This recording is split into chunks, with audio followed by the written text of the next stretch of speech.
Uma das situações mais dramáticas que a gente tem na criança, que é atendido num pronto atendimento, no pronto-socorro, ou mesmo que é atendido em via pública e depois ela será cuidada e monitorada dentro de um ambiente de terapia intensiva, são as crianças que são vítimas de traumatismo crânioencefálico. Por mais que nos hospitais de maior complexidade exista uma divisão, né, dos pronto-socorros cirúrgicos e clínicos, o pediatra é importante que ele tenha um preparo, um conhecimento sobre o atendimento inicial à criança com traumatismo crânioencefálico. A gente sabe o impacto que as causas externas têm na criança após 1 ano de idade, e dentre essas causas externas, o traumatismo crânioencefálico é o mais comum. É claro que na maior parte das vezes, o traumatismo crânioencefálico ele não é grave. Ele não está associado a lesões intracranianas, ele não tem associação com sintomas neurológicos. Mas a parcela menor, a pequena parcela de traumatismo crânioencefálico grave, são aqueles que exigem do profissional de saúde não só o conhecimento teórico, mas também aquele bom senso de se estabelecer as prioridades. Toda situação de urgência e emergência trabalha muito com prioridade, e no traumatismo crânioencefálico não seria diferente, porque a nossa terapêutica ela pode ser ambígua em alguns casos. Ao mesmo tempo que ela pode beneficiar, ela pode também trazer prejuízos naquela conduta inicial. Mas assim, a primeira dúvida que a gente sempre pensa é o que é o traumatismo crânioencefálico classificado como grave? É claro que assim, a gente aprende que todo trauma de crânio que tem um Glasgow de 8 ou menos, ele é classificado como grave. Ok, é isso mesmo. Mas lembrar que nós temos traumatismo crânioencefálico grave em Glasgow acima de 8. Por exemplo, uma criança que tem um Glasgow de 14, 13 e tem um sangramento intracraniano grande. Ou aquela que às vezes tem até Glasgow 15, mas está apresentando sinais de localização. Então a gravidade é algo maior do que a simples associação com a escala de coma de Glasgow.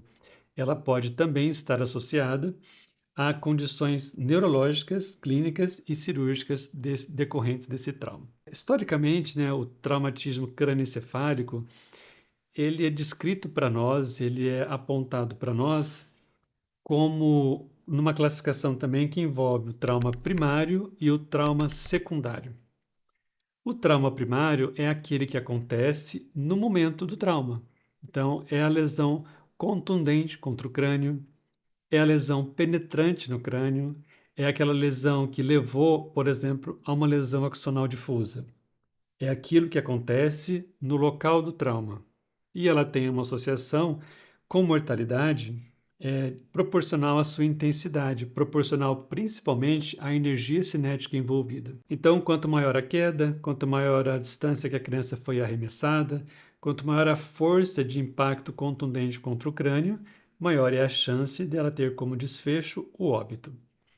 E esse tipo de lesão, ela só tem como ser prevenida de uma única forma, que é a prevenção que aquele evento aconteça. Então, é o transporte adequado de crianças nos veículos, é o uso de capacete em crianças que praticam o andar de bicicleta, né, a prática do ciclismo em si. Mas assim, uma vez que essa criança sobrevive a esse trauma primário, a esse trauma inicial, ela certamente chegará, ela terá acesso a um hospital de alta complexidade. Num cenário ideal para os centros especializados no atendimento ao trauma infantil, porém a gente sabe que o quanto que esses centros eles são raros. Centros exclusivos de tratamento ao trauma, eles são raros. E não é só a realidade nossa, não. É uma realidade, inclusive, dos Estados Unidos, aonde por um tempo até defenderam a ideia de você ter mais centros de atendimento ao trauma. Porém, chegou-se na conclusão que é melhor você atender inicialmente essa criança com o que você tem no local ou num setor, num ambiente menos complexo e transportar adequadamente essa criança depois. Mais uma vez, então, que ela sobreviveu ao trauma primário, ela é transportada, ela é atendida no local, ela chega no hospital de alta complexidade. Nesse momento, a gente tem que focar a nossa atenção para evitar a chamada lesão secundária do trauma.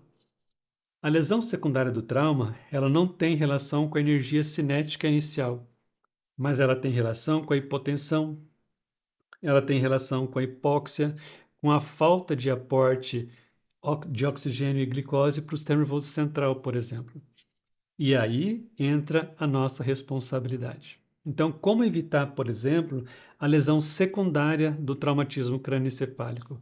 Prestando uma assistência adequada no início do tratamento, no atendimento inicial de crianças que tiveram um traumatismo crânioencefálico classificado como grave. E aí, se a gente for pensar, por mais que os serviços façam pequenas adaptações, o cerne dessa assistência ele é muito simples, que a gente tem que pensar assim, o que a gente tem que garantir para esse cérebro?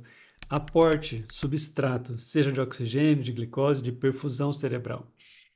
Então, tudo que a gente fizer a partir desse momento que recebemos a criança nessa condição, ela tem que ter como denominador comum o melhor aporte, o melhor substrato para o sistema nervoso central. A lesão em si, na maior parte das vezes, não é de correção cirúrgica. Elas não serão corrigidas cirurgicamente. Elas vão controlar com medidas clínicas, mas ela tem um tempo para que isso aconteça. Pode-se dizer que não temos muito como frear o processo de evolução nas primeiras 72 horas do trauma. É quando o edema progride, é quando os sinais de hipoperfusão progridem. Então a gente tem que garantir pelo menos que ela ultrapasse essas 72 horas iniciais do trauma.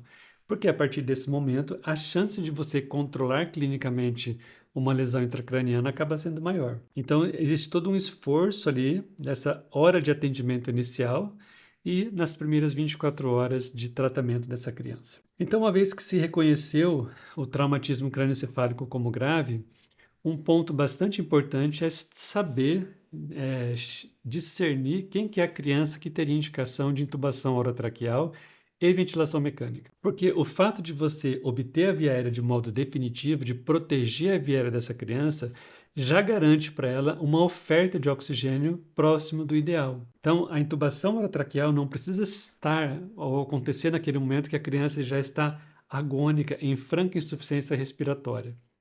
Mas se você percebe a deterioração clínica a partir da entrada, a indicação de intubação já acontecerá. E a gente segue daí a partir disso no chamado ABCD do trauma.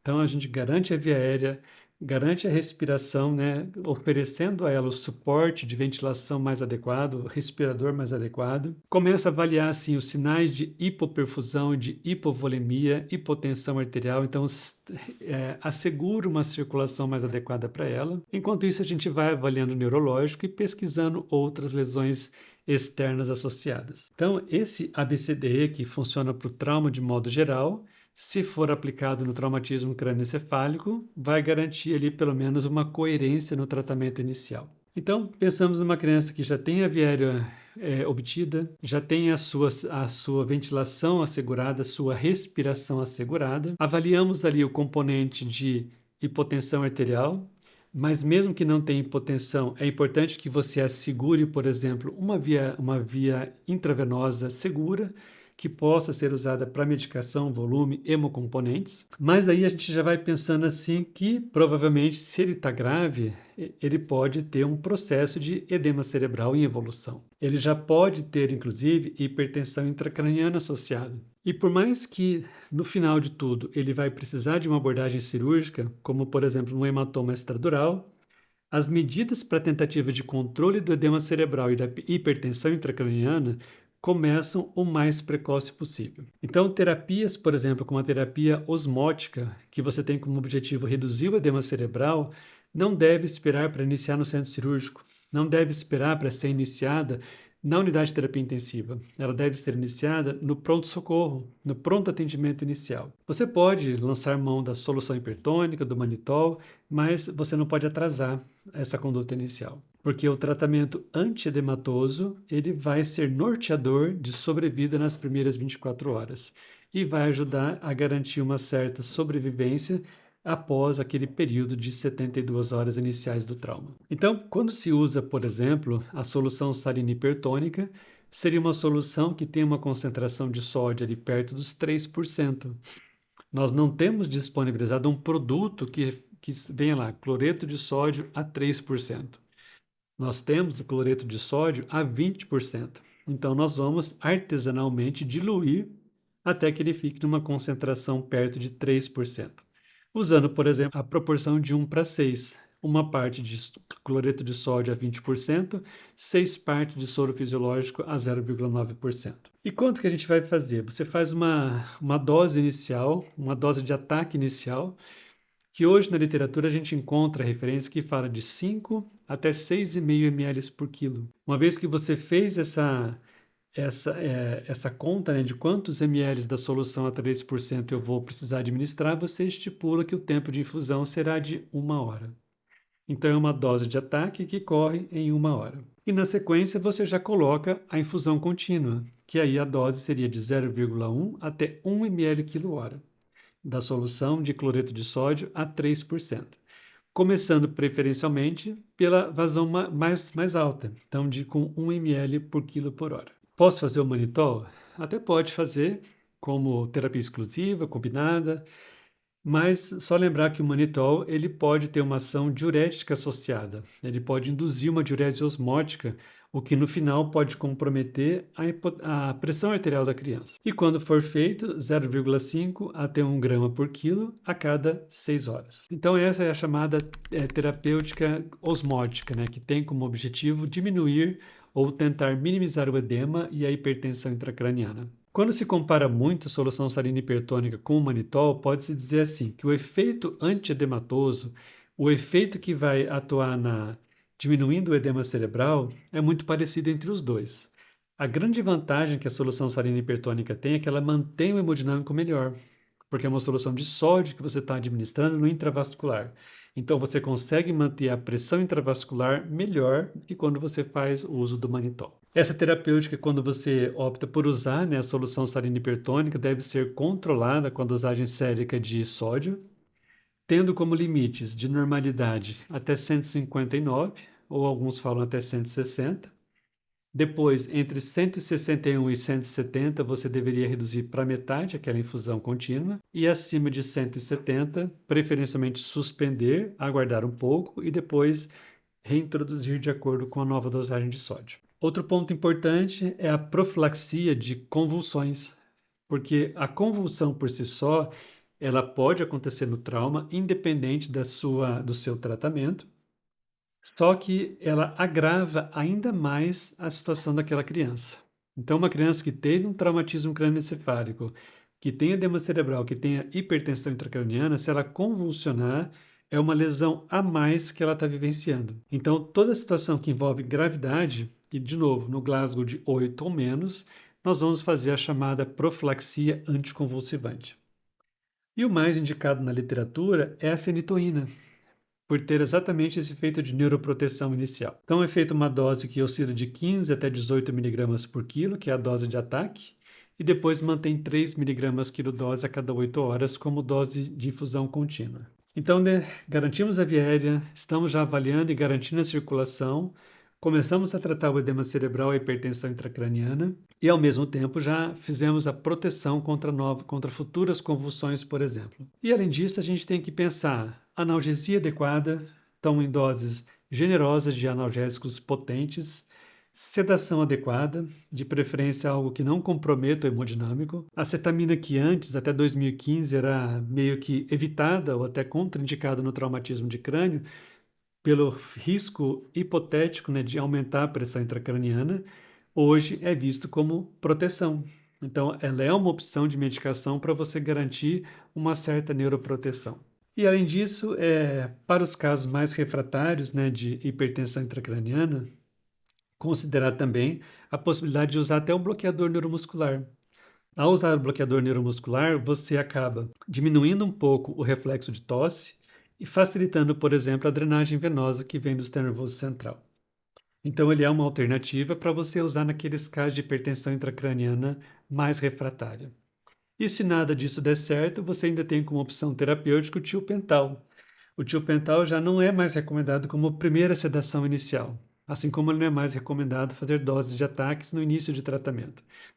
Mas naqueles casos de hipertensão intracraniana refratárias, ele é sim uma opção de você usar como medida ali quase que de desespero mesmo, para conseguir controlar de maneira conservadora a pressão intracraniana. Agora, para chegar nessa conclusão, seria importante a gente ter essa leitura do que é a pressão intracraniana.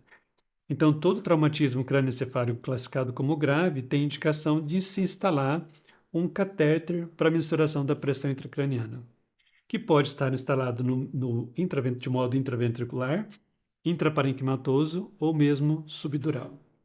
O que mais temos usado na nossa prática é o intraparenquimatoso, porque além de medir a pressão intracraniana, também tem a propriedade de medir a temperatura no sistema nervoso central. Então, de novo, via aérea garantida, circulação garantida, tratamento antiedematoso já está sendo infundido, profilaxia anticonvulsivante, analgesia, sedação, eventualmente bloqueio neuromuscular, posicionamento adequado dessa criança, então, de preferência, decúbito entre 30 e 45 graus, com a cabeça na posição mediana, sem rotação lateral para um lado ou para outro, para tentar não comprometer o retorno venoso que chega via jugulares internas. Um ambiente controlado também em relação a seguro, em relação a ruídos que eventualmente pode contribuir para picos de hipertensão intracraniana.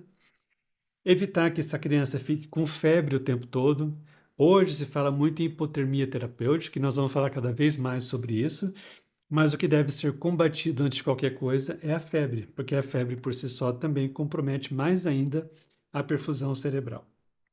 Manipulação mínima é uma criança que não deve ser manipulada se realmente não for estritamente necessário. E a questão dos exames de imagem, eles são importantes sim, tendo como recomendação principal aquele da entrada, quando você precisa ter um diagnóstico dessa lesão intracraniana, e tendo estabilidade clínica, importante considerar fazer 24 horas depois, repetir o exame 24 horas depois, para avaliar a progressão de lesões anteriormente diagnosticadas. E uma vez que se você garantiu todo esse passo a passo, independente de onde essa criança está sendo monitorada, você vai acompanhar e ficar atento principalmente nas primeiras 72 horas, que é aquele período mais importante do edema cerebral e da hipertensão intracraniana. E todos esses cuidados, não precisa nem chamar a atenção, que devem ser iniciados ainda no pronto-socorro, deixando para a UTI mais aquela fase ali de estabilização pós-atendimento inicial.